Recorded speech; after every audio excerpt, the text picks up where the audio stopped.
அமைச்சர்களே, நான் வரும்போது நீங்கள் அனைவரும் என்ன செய்து கொண்டிருந்தீர்கள்? மன்னா, அதாவது அது தாங்கள் வருவதற்கு முன்னால் நாங்கள் நடனமாடி கொண்டிருந்தோம் மன்னா. என்னை விட்டு ஆடுனீங்களா? என்ன தைரியம் உங்களுக்கு? டே சிவனேசா, போடுற பாட்ட.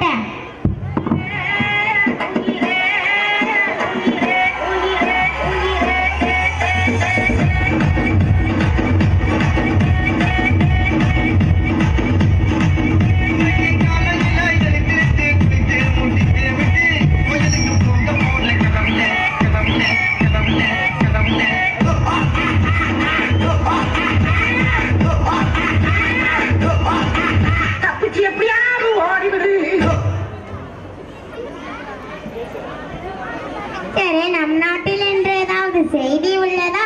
என்ன பண்ண போறாங்க? ஒன்றுமில்லை மன்னா, மக்களும் நலமாக உள்ளன. அமைச்சரே, தெனாலிராமன் அரசவைக்கு வரவில்லையா? ஆமண்ணா, தப்பாரும் வரவில்லை, தகவலும் வரவில்லை. காவலாளி, நீ சென்று தெனாலிராமனை அழைத்து வா. இங்க இருக்கிற அம்மக்களுக்கு வேலையில வெட்டி வந்திருக்காங்க. இவன் என்ன பண்ண போறான்? தெனாலிராமனின் குழந்தை அழுந்து அடம் பிடித்ததாம். அதை சமாதானம் செய்த பிறகு வருவதாக கூறினார் மன்னா. என்ன தைரியம் இருந்தால் தெனாலிராமன் இப்படி சொல்லி அனுப்புவான்? தன்னை அறிவாளி என்று சொல்லிக் கொள்ளும் தெனாலிராமனுக்கு அழுகின்ற குழந்தையை சமாதானப்படுத்த முடியலையா? இதை என்னால் நம்பவே முடியாது. இப்பொழுதே தெனாலிராமன் இங்கு வரவில்லை என்று சொன்னால் கட்டி எடுத்து வாருங்கள். அப்படியே ஆகட்டும் மன்னா. தெனாலிராமா உன்னை மன்ன அமைச்சிட்டு வர சொன்னாங்க. சரி, வா போகலாம். மன்னா, நான் உள்ளே வரலாமா? தெனாலிராமா, அழைத்து வருவதற்கு ஏன் இவ்வளவு தாமதம்? மன்னா, என்னுடைய 3 வயது குழந்தை காலையிலிருந்து அழுந்து கொண்டிருக்கிறது. அதை என்னால் சமாதானப்படுத்த முடியவில்லை. அதனால் தான் குறித்த நேரத்திற்கு என்னால் அவைக்கு வர முடியவில்லை. உன்னால் ஒரு குழந்தையை சமாதானம் படுத்த முடியலையா? உண்மையை சொல் தெனாலிராமா, அரசரிடம் போய் சொல்லாதே. நடந்ததை சொல்கிறேன் கேளுங்கள். கரும்பு வாங்கி தரும்படி கேட்டது, நானும் வாங்கி கொடுத்தேன். அதை பிழிந்து சாறு தரும்படி கேட்டது, நானும் அவ்வாறு செய்து ஒரு கோப்பையில் ஊற்றி கொடுத்தேன். உடனே கோப்பையில் இருந்த கரும்பு சாற்றை தரையில் கொட்டிவிட்டு தரையில் ஓடும் சாற்றை மீண்டும் கோப்பையில் எடுத்து தரும்படி பிடிவாதம் செய்தது. அது என்னால் எப்படி முடியும்? அது முடியாத காரியம் என்று சொன்னாலும் கேட்கவில்லை. அதனால் தான் எனக்கு தாமதமாகி விட்டது மன்னா. ஒரு குழந்தையை சமாதானப்படுத்த தெரியாத உன்னை அரசவை புலவர் என்று சொல்லுவதற்கே வெட்கமாக உள்ளது. உலகிலேயே கடினமான செயல் எது என்றால் அழுகின்ற குழந்தையை சமாதானப்படுத்துவது மட்டுமே. நீங்கள் எப்பொழுதாவது அழுகின்ற குழந்தையை சமாதானப்படுத்தி உள்ளீர்களா? மன்னரிடமே கேள்வி கேட்கிறியா? என்ன ஒரு தைரியம் உனக்கு? சரி மன்னா, நான் குழந்தையாக மாறி அழுகிறேன். சிரிக்க வைங்கள் பார்க்கலாம். எனக்கே சவாலா பார்க்கலாம். ஆஹா, ஓஹோ, அருமாய் அருமாய். உனக்கு என்ன வேண்டும் என்று சொல்லினார் ராஜா? பழம் தரட்டுமா? பால் கொண்டு வர சொல்லட்டுமா ராஜா? குழந்தையை எவ்வளவு அன்பாக கொஞ்சுகிறீர்கள். ஆஹா, ஓஹோ, அருமாய் அருமாய். அல்லாதன சமத்து குட்டி, வேற என்ன வேண்டும் உனக்கு? எனக்கு ஒரு பானை வேண்டும். சரி, பானை தானே வேண்டும், கொண்டு வர சொல்கிறேன். காவலால் இங்கே வா. ஒரு பானையை கொண்டு வா. அப்படியா அண்ணா?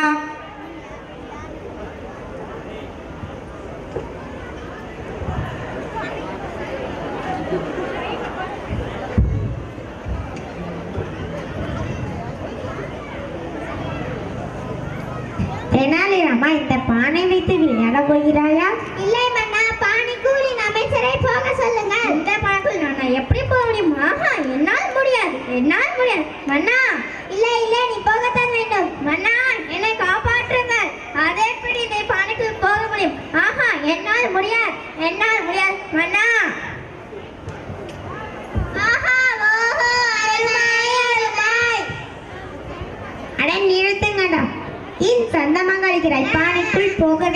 முடியாதடா. வேறு என்னடா வேண்டும் உனக்கு? நான் குழந்தையின் அளவை எப்படி நிறுத்துவது என்று தெரியாமல் இருக்கிறேன். நீ தூங்கிக் கொண்டிருக்கிறாயா?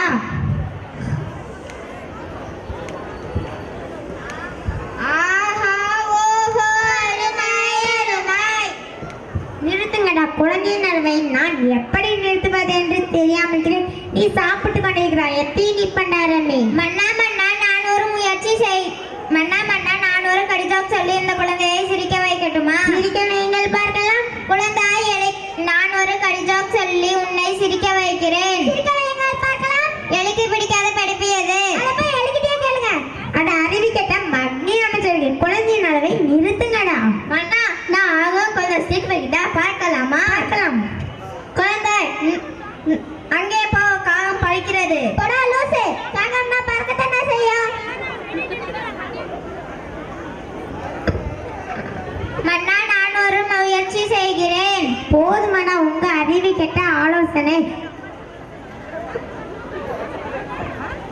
போதுமண்ணா, உங்க அறிவு கெட்ட ஆலோசனை. உனக்கு வேறு என்னதானா வேண்டும்? சரி, நான் கதை சொல்லட்டுமா?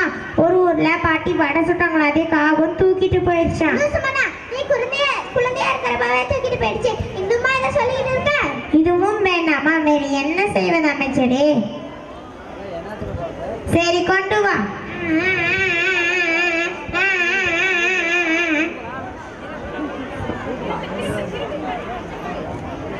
செல்போனை பார்த்ததும் இவ்வளவு ஆனந்தமா?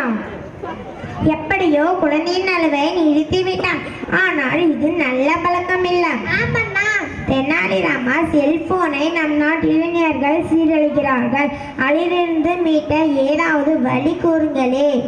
மாணவர்கள் தான் முக்கியமானவர்கள். அவர்கள் தான் வருங்கால தூண்கள். முதலில் பெற்றோர்கள் குழந்தைகளிடம் செல்போன்களை குழந்தைகளிடம் கொடுப்பதை தவிர்க்க வேண்டும். அடுத்ததாக, குழந்தைகள் கண்ணால் பார்ப்பதை அப்படியே செய்ய மாற்றுடையவர்கள். எனவே பெற்றோர்கள் வீட்டில் நேரத்தை தொலைக்காட்சியுடனும் தொலைபேசியுடனும் செலவழிக்காமல் குழந்தைகளுடன் சேர்ந்து உண்பதும் விளையாடுவதும் பேசுவதுமாக நேரத்தை செலவழிக்க வேண்டும்.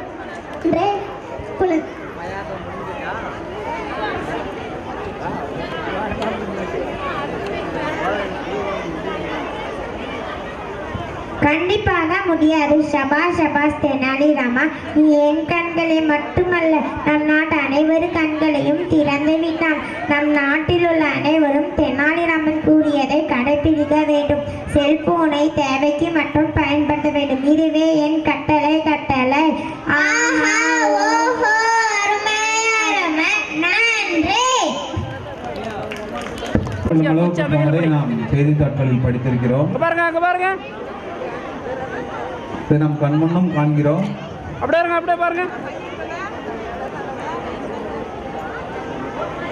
அங்க பாரு. அதைத் தொடர்ந்து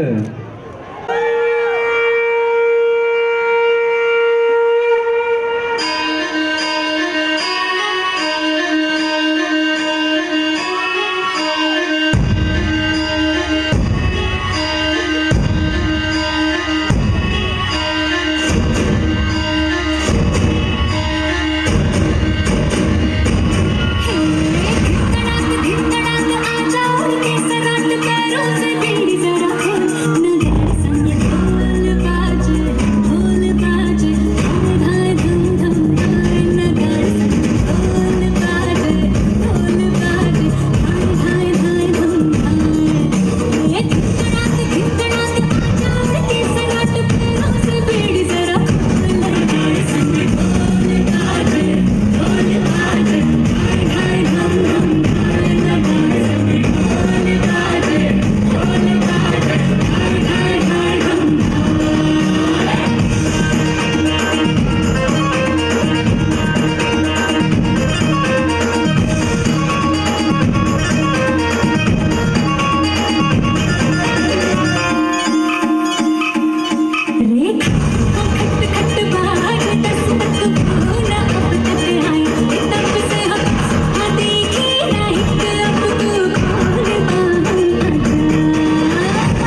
உங்களுக்காக ஒரு சிறப்பான நாடகத்தை வழங்க இருக்கிறார்கள். டேய், பாருங்க.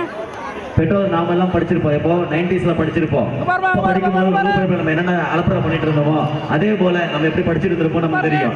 அதே போல